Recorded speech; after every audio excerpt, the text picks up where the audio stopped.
Кутмандуу күнүңүздөр менен. Инсан программасынын кезектеги чыгарылышы сиздердин назарыңыздарда. Биздин өлкөбүздүн көрүнүктүү инсандары өздөрүнүн жеке турмушу жана жасаган иштери, турмуштук принциптери тууралуу азын-оолак маек куруп беришет. Кыргызстанда мода индустриясы барбы? Эң башынан баштап ийгиликтерди багынтып, белгилүү дизайнерликке жетсе болобу? Мына ушулар тууралуу менин кезектеги коногум белгилүү дизайнер жана модный дом шоурумунун негиздөөчүсү Сонун Нурманбетова айтып бермекчи. Сонун, саламатсызбы? Кутман күн. Сиз менен таанышканыма абдан кубанычтамын. Сонун, сиз кийимдердин дизайнери катары айтсаңыз, негизинен элдин көпчүлүгү базардан же соода борборлорунан кийинүүгө көнүшкөн. Биздин өлкөдө сиздердин эмгегиңиздерди канчалык деңгээлде суроо талаптарга ээ? Жана сиздердин кийимдериңиздер жалпы элге арналганбы же тандалмалуу катмар үчүнбү? Мен тандалмалуу катмар үчүн деп айта албайт элем. Азыркы учурда биз жалпы массага чыктык. Азыр дизайнерлердин да катары көбөйдү. Баалары да көпчүлүккө жеткиликтүү болуп калды. Адамдар жеке стилде кийинүүгө өтүштү. Биринчи кезекте жалгыз экземпляр болуусуна талаптар болгон. Мындан 15 жыл мурда карьерамды жаңы баштаганда чакан контингент менен иштеп баштаганмын. Жылдан жылга өнүгүп олтуруп, азыркы күндө абдан кеңири жайылдык.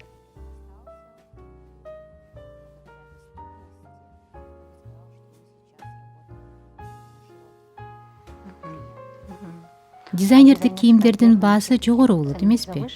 Эмне өзгөчөлүккө ээ? Негизи дизайнердик кийимдердин баалары ар түрдүү.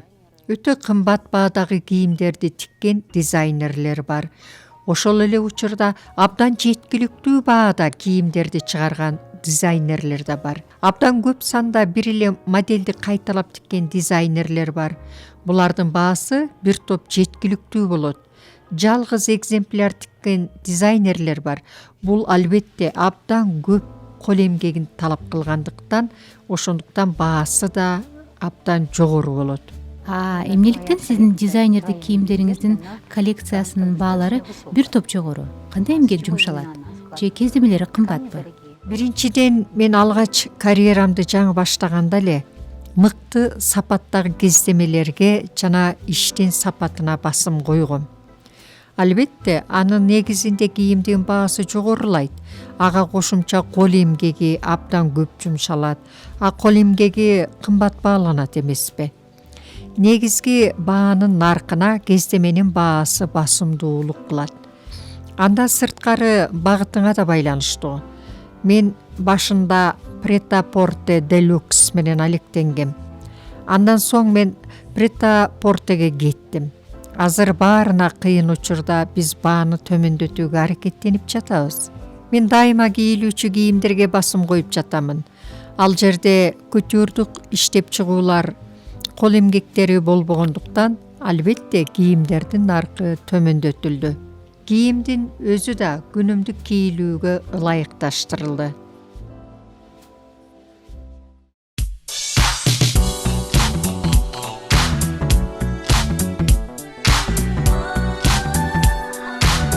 Мисалы, бул кофта шифон кездемесинен кол менен саймаланган, айнек паетиктер менен жасалгаланган Pret-a-Porter Deluxe. Ал эми бул юбка жөнөкөй көрүнгөнү менен эки тараптуу шелк шифон кездемесинен болгондуктан өзүнчө эле кубулуп турат. Бул акыркы концептуалдык иштер биздин бири Pret-a-Porter Deluxe'тан кескин айырмаланып турат. Карантин учурунда жасалган ишибиз нагыз трикотаждан жасалган. Абдан жагымдуу, күнүмдүк кийүүгө ылайыкташтырылган. Бул гольф клубда фотосессияда көрсөткөнмүн. Мен Missoni кездемеси менен Шанелдин топтусун айкалыштырганмын деп күлүп каламын.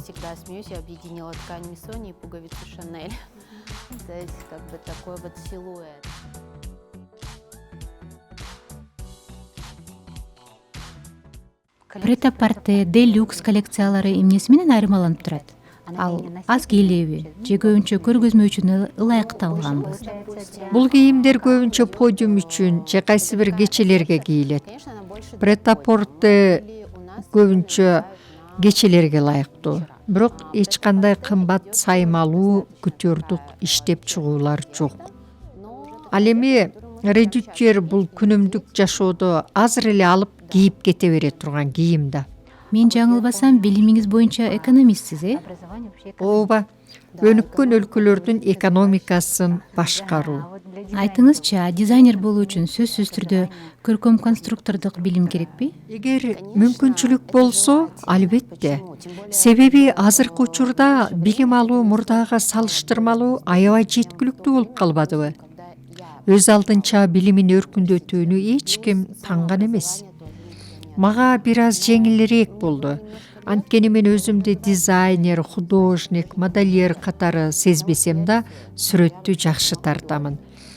Менин багытым художник, иллюстрация болгону мага абдан жакшы жардам берди. Себеби өзүмдүн тикмечилериме зарисовка жана скетчтерди өзүм жасап берем. Кала берсе, дүйнөлүк деңгээлдеги белгилүү кутюрларда бар дизайнерлик билими жок иштеп жүргөндөр. Өзгөчө азыр мыкты окуу жайлардан каалооң болсо, качан болсо да окуп алсаң болот.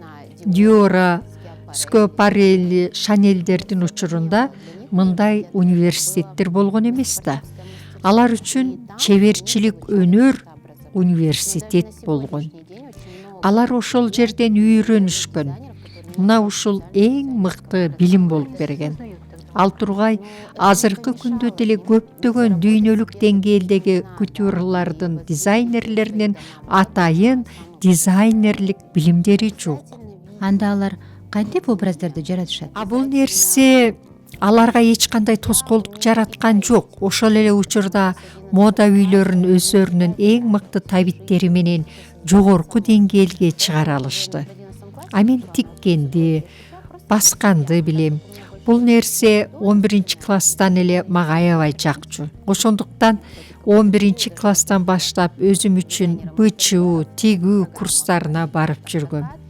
Канткен менен мен көркөмдүк жагына көбүрөөк ыктап кеттим. Мектептен эле чийгенди, тартканды жакшы көрчүмүн да. Кайсы бир учурларда бир программада интерьер дизайнери болуп да иштедим. Чийүү, тартуу, куруу, конструктировать булардын баары менин эң жакшы көргөн иштерим болуп эсептелет. Ооба, кала берсе черчение боюнча учурунда алган ардак грамоталарым да бар. Тактап айтканда, мен булардын баарын билем жана жан дилим менен жакшы көрөм.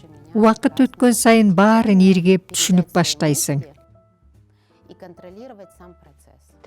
Мен билгенимче, сиз Прагадан билим алып келгенсиз. Биздин өлкөдөгү художник, модельер, конструкторлордун билим алуусу канчалык деңгээлде деп ойлойсуз? Канткен менен Европа жана Америка бул багыттарда билим берүү боюнча алда канча өнүккөн өлкөлөр да. Бир эле жери биздеги советтик мектептерде математика, физика, химия багыттары боюнча күчтүү окутулган. Ал эми искусство тармагы байыркы маданият болгондуктан 100 жылдап, кылымдап өнүккөн. Алардын искусстводогу чеберчилиги эбак эле жетишерлик деңгээлде жолго коюлган.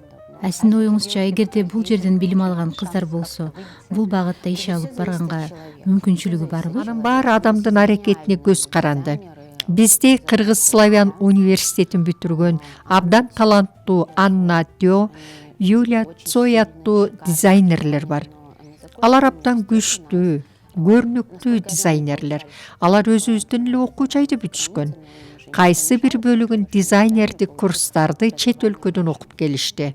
Алган билимдери алардын максаттарын ишке ашыруусуна жакшы өбөлгү болуп берди. Негизги билимди өзүбүздүн эле өлкөдөн алышты. Ошондуктан адамдын өзүнөн деп ойлойм. Эмнени максат кылса, ага жетүү ар бир адамдын өзүнүн аракетине байланыштуу. Сиздин ата-энеңиз да чыгармачыл адамдарбы? Менин сүрөт тартканымдын себеби биздин үй бүлөдө апам жагынан чыгармачыл адамдар көп. композитор, художник жана жазуучу. Апам да бала кезинен жакшы сүрөт тарткан экен. 2 тайэжем профессионал художниктер. 1 тайэжемда портной конструктор. Советтик учурда Ташкентте билим алып келген. Апам жагынан чыгармачыл адамдар чындыгында көп. Апаңыз өзү да Апам өзү Риж авиациялык окуу жайын бүтүргөн. Ал художник болуу кыялын ишке ашырган эмес. Себеби максаты болгон эмес. Ал болгону сүрөттү гана абдан жакшы тарткан. Атам экономист, ошондуктан мен да экономисттикке окусам керек. Биздин учурда базалык билим сөзсүз түрдө керек болгондо. Чоң ата, чоң энем врач. менин билишимче 2 сиңдиңиз бар, Ооба, 2 сиңдим бар. Алардын башка таланттары пайда болду. Атамды тартышты. Атам абдан профессионалдык деңгээлде жакшы ырдайт. Алар да ырдаган жагын тандап алышты. Кичүү сиңдимдин да үнү абдан жакшы. Ортончу сиңдим да абдан жакшы ырдайт. Ошондуктан атамдын талантын улантып жатышат.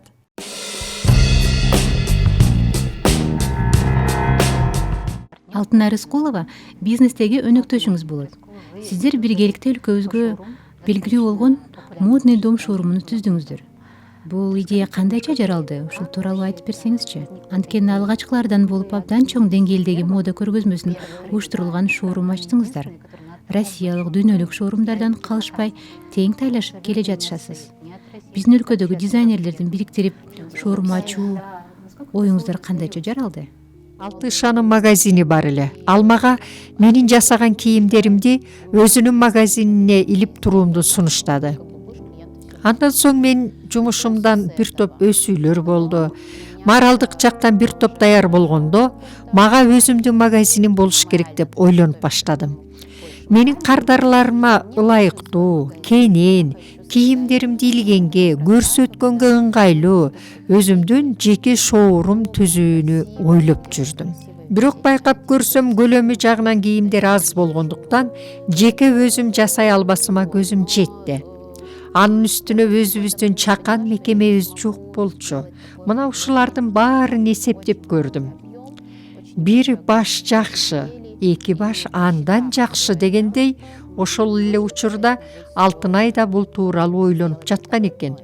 Анткени ошол эле учурда Алтынайдын магазинине мен, Кинна Арипова, дагы башка дизайнерлер кийимдерибизди коюп жатканбыз. Мына ушул маселени талкуулаганда Алтынай мен да жалаң дизайнерлер үчүн өзүнчө орун берип иштесемби деген ой бар деди. Анан баарыбыз кубаттап ушундай чечимге келдик.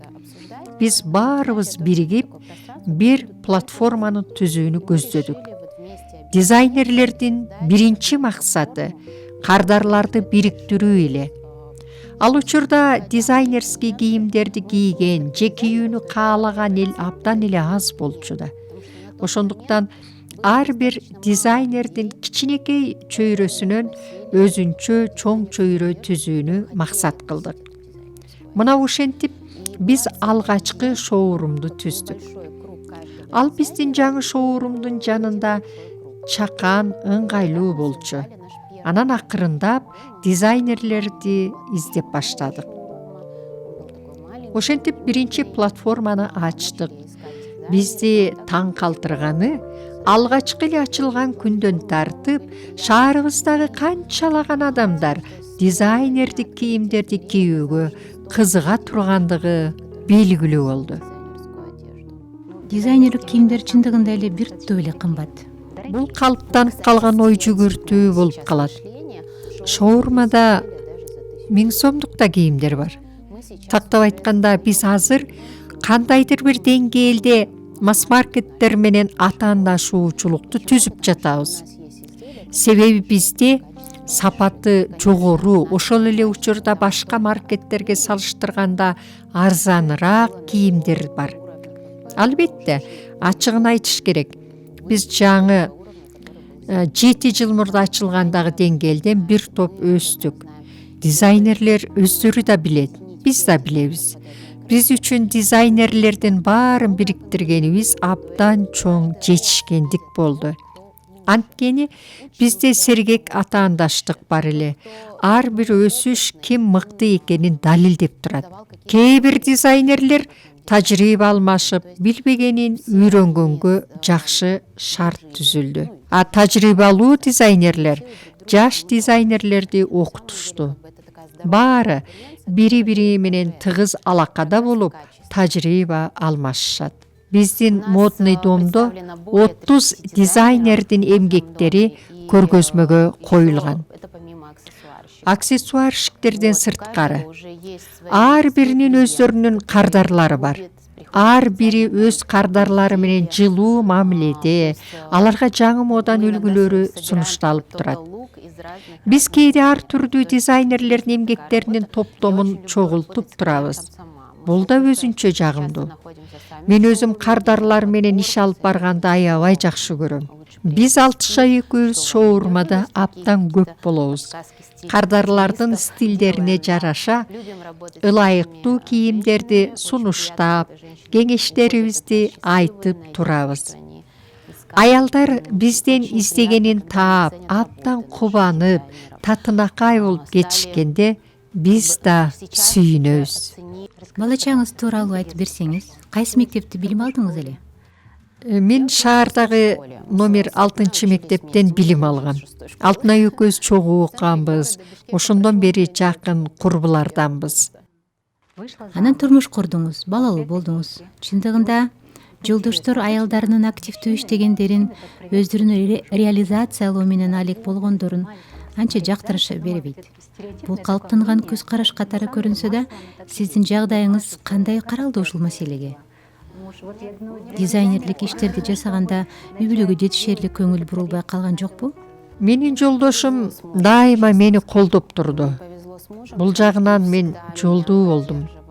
Биз алгач таанышканда мен бир топ токтолуп, инсан катары калыптанып калган элем. Жеке карьерамды төптөп, өзүмдү каржылап калган учурум болчу. Ал дайыма менин жасаган иштерим менен сыймыктанат. Анткени мен жумушумдагы ар бир жагымдуу мүнөттөрүмдү жолдошум менен бөлүшүп турамын. Ошондуктан Алтынай экөөбүз шоурма ачабыз дегенде жолдошум абдан колдоду. Анткени башталгыч капиталды жолдошторубуз берип колдоп турушту да. Алгач шоурманы ачканда өтө көп жумуш бүтүрүүгө туура келди. Мына ошондо жолдошторубуз туура түшүнүп, аябай колдошту. Балдарга көз салышып, ал учурда Алтынай жаңы төрөгөн эле. Негизи эле көргөзмөгө даярданганыбызда үй бүлөбүзгө эскертебиз. 2 жума бизге жолтоо болбогула деп. Анткени өтө жооптуу учурда оюбуз бир жерде болуп, иштин сапаты жогорку деңгээлде болуш керек.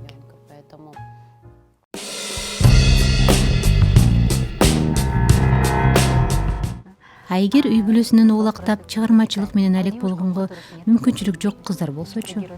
Баарын өз орду менен так бөлүштүрүү керек. Балдарыңа, жолдошуңа оор болбой тургандай кылып, убакытты дыкат бөлүштүрүү туура болот. Ананда ата-энеңе, курбуларыңа да убакыт бөлүү зарыл. Албетте, эгер дизайнер өзү тиге алса абдан мыкты болот. Биринчи коллекцияңды жасаганда эч кимге төлөбөй баарын өзүң жасайсың. Мисалы мен биринчи коллекциямда абдан көп бөлүгүн өзүм жасагам. Кайсы бир жерин тиге коюу, же эң жөнөкөй эле лейбл тигүү, анан аксессуарын өзүм түнү менен олтуруп, кыч-кач болобу колго тийген аспаптар менен бекитип, таңкы 4-кө чейин тигип чыкчумун. Шоу компанияда иштегенимде сүрөттөрдү колго тартып, биринчи балам уктап жатканда таңкы 5-ке чейин олтуруп тигип берчүмүн. Бул албетте арзан түшөр эле. Ал эмгегиңди сатканда биле баштайсың. Себеби эч кимге бербейсиң да. Анткени баарын өз колуң менен жасадың. Анан өзүңдүн эмгегиңди, өзүңдүн убактыңды баалап баштайсың. Ошонун негизинде жасаган эмгегиңдин наркы чыгат. Сиз Малайзияга мода көргөзмөсүнө барганыңызда, менимче биздин өлкөнүн атынан бир эле сиз барсаңыз керек эле. Айтыңызчы, кандай тандап алышат дизайнерлерди? Ушу КМШ өлкөлөрүнүн тандадыбы? Жок, КМШ өлкөлөрүнөн эмес, ал жерге Орто Азиянын өкүлдөрү катышкан. Алар Тажикстан, Өзбекстан, Казакстан, Кыргызстан, Туркменистан. Бул атайын мамлекеттик программа болгон. Малайзиянын Орто Азия менен болгон бизнес карым-катышы. Бул программада атайын элчиликтер аркылуу мамлекеттик деңгээлде атайын иштер алып барылат. Алар Инстаграм аркылуу мени тандашкан. Балким дизайнерлерди билгендер, тааныштары айтса керек, бирок элчилик менен биргеликте тандашкан. Себеби биз өз өлкөбүздүн атынан өлкөбүздүн жүзү болуп бараткандай кийин элчиликтен жоопкерчилиги бар эле. Мени Инстаграм аркылуу тандашты. Ошол учурда мен эч кандай директ окуган эмес элем. Ошондуктан алардын мага жазганын окубай калыптырмын. Андан кийин элчинин жардамчысы звонок кылды. Ал түшүндүргөндө мен албетте абдан таң калдым. Коллекциялар чындыгында мыктылардын мыктысы болду. Силердин бетиңерди мактаганыңыздан эмес, чынында эле абдан мыкты коллекциялар болгон деп ойлойм. Мага көпчүлүк айтат ушинтип. Албетте, мен ал кийимдерге бүтүндөй энергиямды, талантымды сарптадым. Анткени абдан чукул убакытта болуп калды. Толук бойдон 15 же 20 жасаш керек эле. Ал жердин өзүнүн тапшырмасы бар. Алар сөзсүз түрдө претапорте делюкс, кутюр же жөн гана претапорте ушулардын бирин тандашың керек. Албетте, мен дароо эле делюкс деп чечтим. Анткени абдан көп эл, чоң подиум болгондуктан, бүтүндөй биздин өлкөнү көрсөтүп жаткандыктан делюксты тандадым. Ошондой эле биздин элдин маданияты камтылышы керек эле. Кала берсе, роликте да патриоттук теманы чагылдырып бердик. Биздин мекендештер, биздин роликтерибиз, дизайнердик кийимдерибиз аркылуу өз өлкөбүздүн кандай жарнамалаганыбызды көрүп, мекендештерибиз сыймыктанды го деп ойлойм.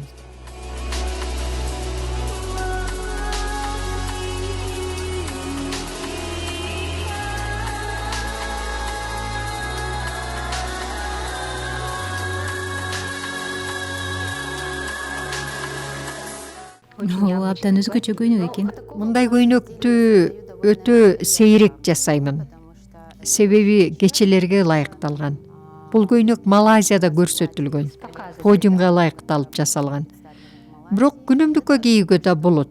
Себеби кездемеси 100% шелк шифонунан турат.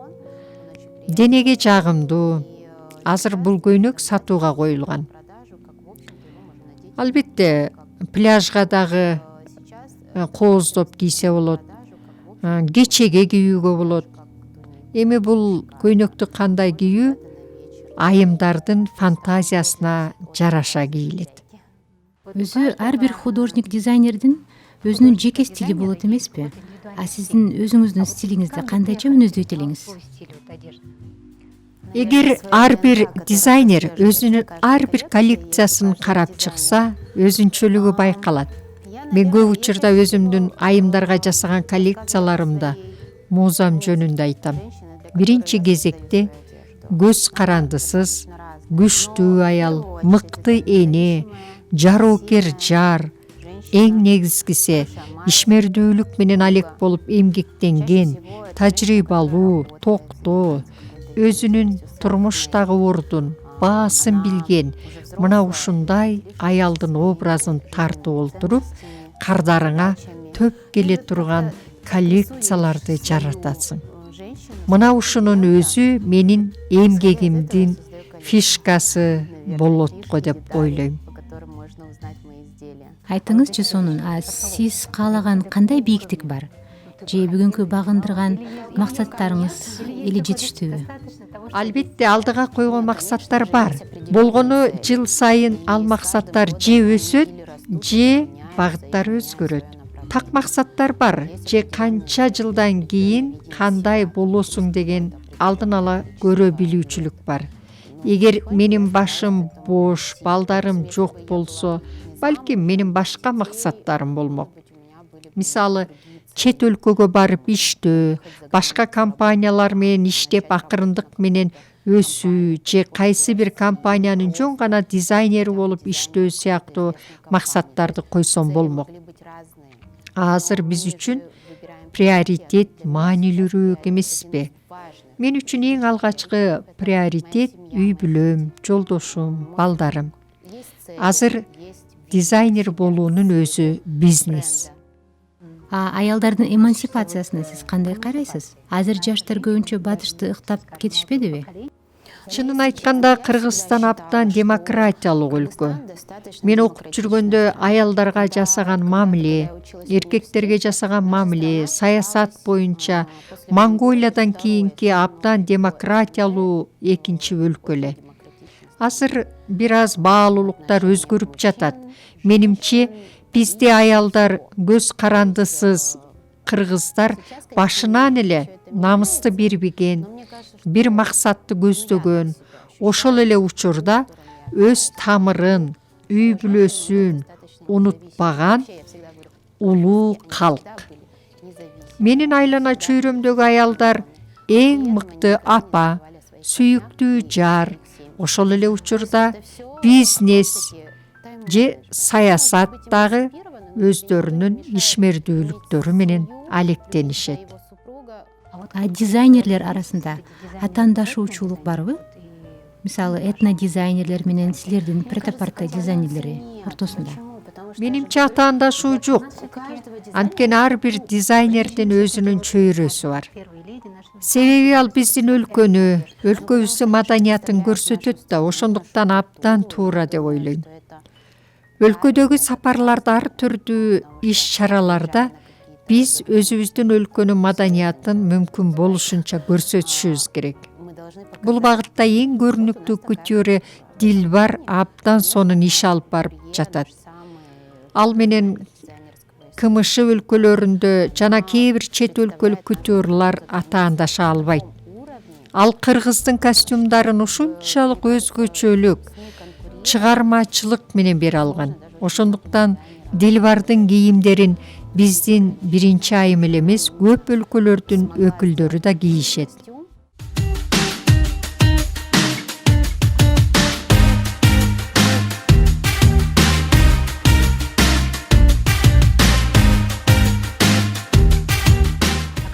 Ушундай абдан жогорку деңгээлдеги шоу көргөзмөлөрдү кантип уюштуруп жатасыздар? Биз жыл сайын алдыга өсүүгө аракет кылабыз. Алгач шоуруманы ачылышында уюштурганбыз. Андан кийин абдан кооз коллекцияларды көрсөткөнүбүздө чакан көрсөтүүлөрдү уюштурганбыз. Ар бир дизайнер өзүнүн жеке эмгектерин көрсөтүүгө даярданышат. Мен да өзүмдүн эмгектеримди көрсөтүүгө даярдайм. Башында жабык түрдө шоу көргөзмөлөр болгон, өзүбүздүн кардарлардын чектелүү гана чөйрөсүндө. Жыл өткөн сайын кардарлардын саны өсүп жатат, кардарлардын талабы өсүп жатат, өзүбүздүн жоопкерчилигибиз өсүп жатат. Ошондуктан биринчи шоу көргөзмөбүздү Модный домдун ачылышынын 2 жылдыгында да көрсөттүк. Албетте, бул да шоурма менен биргеликте биздин өзүнчө ишмердүүлүгүбүзгө жатат. Биз өзүбүздүн көргөзмөлөрүбүздү абдан жогорку деңгээлде өткөрүүгө аракет кылабыз. Жалпы элге кандай өткөрүүнүн, уюштуруунун маданиятын көрсөткүбүз келет. Андан соң өзүбүздүн кардарларыбызга кам көрөбүз. Алар абдан жагымдуу, ыңгайлуу жана кызыктуу болушун камсыз кылабыз. Дизайнерлерди аябай колдогубуз келет. Алардын жараткан коллекциялары өзгөчө колдоолор менен өтүүсүн абдан каалайбыз. Дайыма мурунка караганда кийинки көргөзмөлөрүбүздүн сапатын жогорулатууга тынбай кам көрүп турабыз. Ошондой эле? Ооба, биз абдан аракеттенебиз. Ошондуктан бир канча көргөзмөлөрүбүздү BMW расмий өкүлдөрү менен биргеликте өткөрдүк. Себеби дүйнөдө Mercedes Fashion Week, BMW Fashion Week бар. Биз дагы расмий түрдө бир нече ирет BMW Fashion Week менен бирге көргөзмөлөрдү өткөрдүк. Айтыңызчы сонун, менин мисалы чөйрөмдөгүлөр жана биз ата мекендик продукцияларды көп колдойбуз. Силердин дизайнерлердин чөйрөсүндө канчалык деңгээлде ата мекендик өндүрүшчүлөрдү колдошот? Азыр чындыгында колдоочулардын саны бир топ өстү. Чындыгында кээ бир кардарларыбыз бар, өзүбүздүн өндүрүштөн чыккандар барбы деп сурап келишет. Албетте, бул нерсе өкмөттүк деңгээлде чечилишин каалар элек. Анткени ар бир өлкөдө фэшн индустриясы болуш керек. Эмне үчүн бизде жок? Себеби фэшн индустрияны өнүктүрүү, жайылтуу, колдоо мамлекеттик деңгээлде ишке ашырылышы керек. Кошуна өлкөлөрдө мамлекеттик жагынан колдоо барбы? Албетте, алыс барбай эле Казакстанды алсак болот. Назарбаевдин фэшн багытындагы өндүрүштү колдоочу, өнүктүрүүчү абдан көп программалар болгон. Дизайнерлерди чет өлкөгө акысыз окууга жиберүүчү программалары бар эле. Азыр деле болсо керек. Анын жеке дагы Mercedes Fashion Week бар. Алар чет өлкөдөн байерлерди чакырышат жана дизайнерлерди чет өлкөгө жөнөтүшөт. Казакстанда Fashion Week абдан көп жылдардан бери байерлер менен тыгыз кызматташып, абдан ийгиликтүү иштеп келе жатат. Мына ошондуктан биз дайыма кардарларыбызды ата мекендик өндүрүшчүлөрдү колдоого чакырып келебиз. Өлкөбүзгө оор учурда азыр бардык багыттар боюнча азык-түлүк, жеңил өнөр жай боюнча колдошубуз керек. Бизде абдан таланттуу дизайнерлер бар. Эң мыкты, сапаттуу кийимдерди жасалгалашат. Чет өлкөгө барсаң да, сыймыктанасың да, мен ушундай дизайнерден кийингенмин деп. Андай эч кимде жок, жалгыз экземпляр. Мекендештерди бардык багыт боюнча өзүбүздүн ата мекендик товарларды сатып алып, акчаны өлкөбүздө калтырууга чакырат элем. Азыр биздин өлкө үчүн өтө оор учур. Албетте, жаркын келечегибизге ишенебиз. Бири-бирибизди колдоп, мекендештерибиздин бизнестин өнүгүшүнө салым кошуп, ушул кырдаалдан чыгышыбыз керек. Мына маданият жандана баштады. Бир топ көргөзмөлөр өтүп жатат. Кинематография жааты да кичине уйкудан ойгонгондой болду. Көп жылдар бою сенек болуп калган эле. Художниктерибиз абдан активдүү иштей баштады. Бул ушунчалык чыгармачыл инсандарга дем берет. Сонун, сиз бизге убакыт бөлүп келгениңизге абдан чоң ыраазычылык билдирем. Сиздин чыгармачылык ишмердүүлүгүңүз артып, фэшн индустриясы өлкөбүздө өнүксүн деп тилек кылалы. Аракет кылабыз. Мода дүйнөсүнө сүңгүп кирүү жеңил эмес. Анын ичинде эмгектенип калуу андан да татаал. Мен таланттуу, максаттуу кыздарыбызды көрүп абдан кубандым. Алар өлкөбүздүн эң алдыңкы дизайнерлери, дүйнөлүк деңгээлде өлкөбүздү фэшн индустриясын алга сүрүп келе жатышат деп ишенем.